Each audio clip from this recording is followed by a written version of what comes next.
process is horrendous 24/7, 365. Why should our families be subjected to such potentially harmful and substandard conditions? What are the long and short-term effects of being exposed to these elements? Are we being taken advantage of because of our financial status, our modest little neighborhood? I guarantee you would not subject your families to this wide-range threat. It is unfair and unreasonable to ask us to tolerate poor and hazardous living conditions, poor air quality, drinking water, noise control, noise pollution, threats to our ecosystem, our septic fields, our property values, our very quality of life. We should not be forced into this situation. How would you like it in your backyard?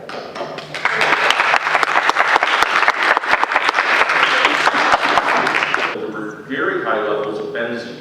Please, Enbridge, tonight, tell us what you diluted the bitumen with and what you put in on river.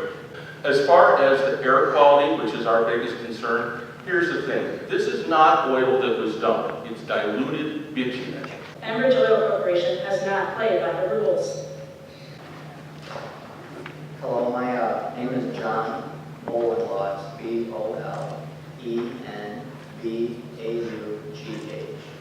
And I'm a former Navy veteran, never run star. The reason why I say that is I try to give myself some credibility because Enbridge, when they had my company fire me to report that they were covering up oil in the swamps, I had to get some credibility for them saying I'm a disgruntled worker, which I proved is wrong. I was actually the former yard boss appointed by Enbridge to the largest yard for the largest spill in United States history. So I can't be too bad if I'm appointed for the top spot in the entire cleanup. I didn't have it for long until Enbridge worker relieved me. Then I was a normal cleanup worker. I was told, our whole group was told, if it bothered our conscience, we didn't have to bury oil. If it didn't, do it your job as what you're told. Now this is from Enbridge management, higher management. I showed Jeffrey Figer my text messages. He said, I'm taking your case. I have been fighting this for 3 years. I don't enjoy doing this. I would rather be at home with my girlfriend. I've spent 7,000 hours of my free time with no payback. I lost an $80,000 a year job because of this. My whole family's in Texas working alongside Enbridge and TransCanada because that's their career. That's no longer my career because I'm doing blackball, even though I'm a union member for Local 355 in Battle Creek. Jason has been caught on video by a documentary crew. I sold my truck. I love my truck. I bought $5,000 in yard signs to show the public videos that I make about what I do, because I used to secretly, as a worker, videotape them doing this stuff. I have documents from the EPA. I proved everything. Instead of buying a wedding ring for my girlfriend, which I love very much, I bought yard signs. So now the sheriff car. The reason why I'm telling you all this stuff is because I'm not profiting from saying any of this. I'm not getting anything out of this. I spent 35 grand of my own money to do this. I've traveled all over the country and spoke outside of the White House in Texas. And I've been to the Nebraska meetings, and I've been to the Yellowstone spill, where Exxon didn't clean it up properly, and the Mayflower spill.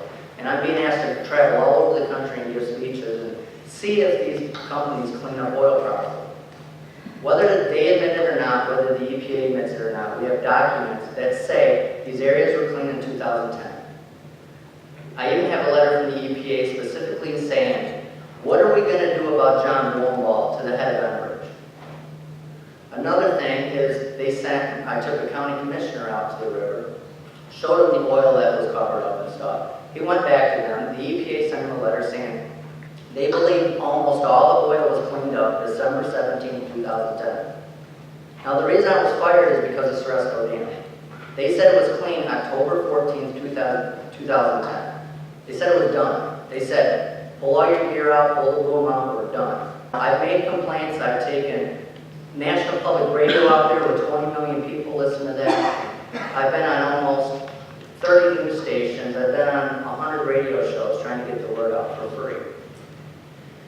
They are now recleaning this river up because of me.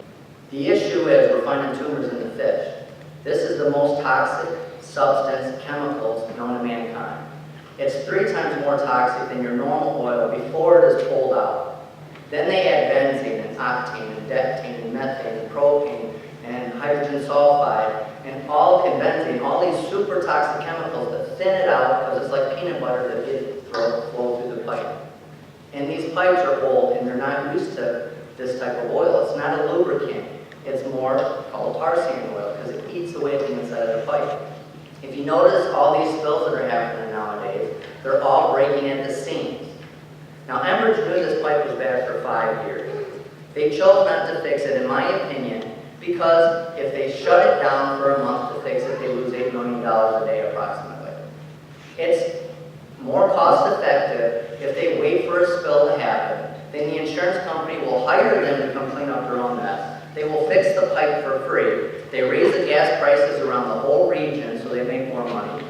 A lot of these oil companies own the cleanup materials. They have the factory, so they don't make money unless there's a spill. The workers are happy, of course. My whole family is a worker. I was a worker. I had no idea about any of this. I'm not against oil. I'm not a tree hugger. I'm not an environmentalist. Now I am. I've changed. I have become a better man. Tar sand oil is just super toxic. Now, people are sick. There's a lot of people that passed away after this spill, and I can't prove Enbridge did it, and that's exactly what they'll tell you. 11 people over a Baker trailer park, 13 miles away from the spill, right next to the river, died right after the spill. And I'm sure Enbridge, for some of the wrongful death lawsuits, settled with them. If they weren't guilty, the MSPS sheet from Enbridge specifically says, if you swallow any of this, even small quantities, it can kill you. If you breathe in small quantities, it can kill you. But then when someone dies right after the spill, they say it's not their fault. They did a 100 air sample test on the 27th after the spill, 2 days after they said the spill happened.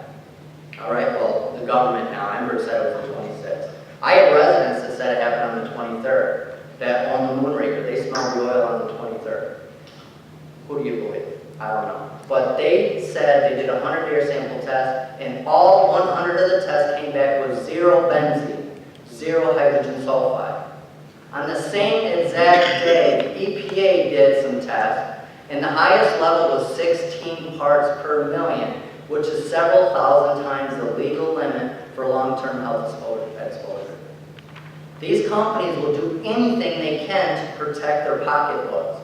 And the reason why they probably are messing around and not getting permits properly is because every day they're not working, they're saving hundreds of thousands of dollars.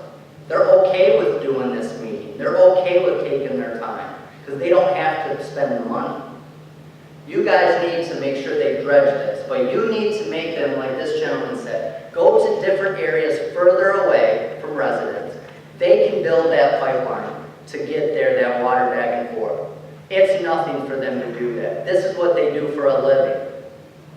You need to make them spend more money to protect us, but it needs to be dredged, because if you leave this oil at the bottom of that river, I can right now, today, I will take you out there and I can feel, she said that it's small flakes. I can fill my glove up with thick, tarry oil. I can prove it to you. I will prove it in the court of law.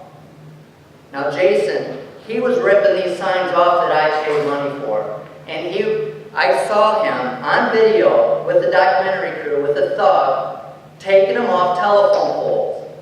They don't want people to know the truth. He said on TV, in the news, that I was not fired by Enbridge.